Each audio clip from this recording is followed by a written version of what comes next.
In the barely there light of early morning, Maggie pulls her medium suitcase out from under the bed. She doesn't know if there's going to be a shiva or not, doesn't know what her mother would want, if she wanted anything, if she had any plans. Was she too young for that? Maggie has to stop what she's doing and calculate from the birth year in order to zero in on her mother's age.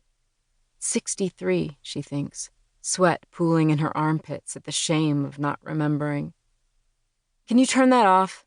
She snaps at Lucia, who's making coffee in the kitchen, her phone playing a soothing acoustic guitar playlist.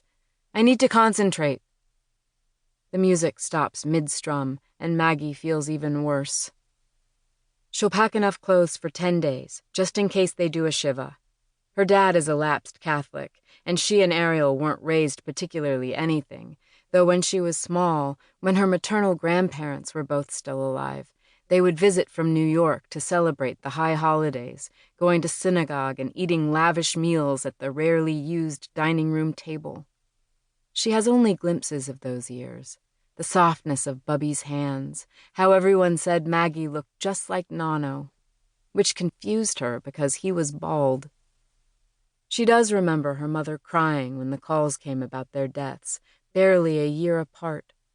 And she remembers her mother packing, though that seemed to be a constant activity.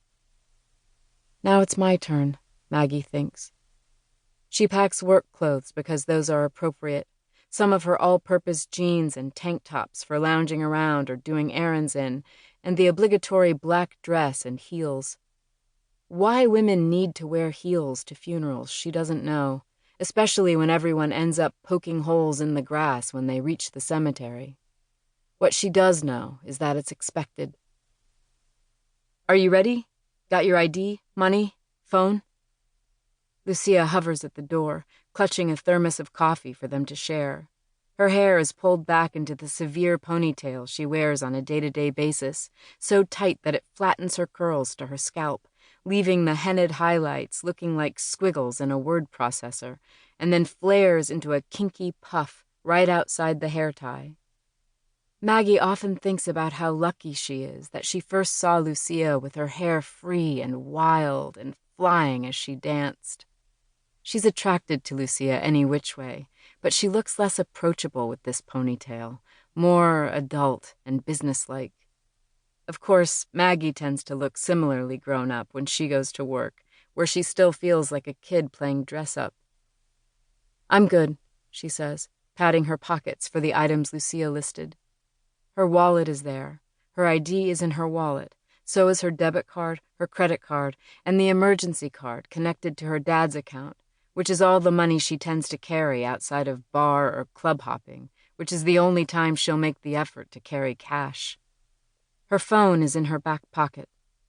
She nudges Lucia into the hallway and begins to lock the door, but she remembers, wait, shit, I gotta get my weed. Lucia grabs her arm to stop her. No, are you crazy? You can't fly with that. No, I know, Maggie says, her voice trembling.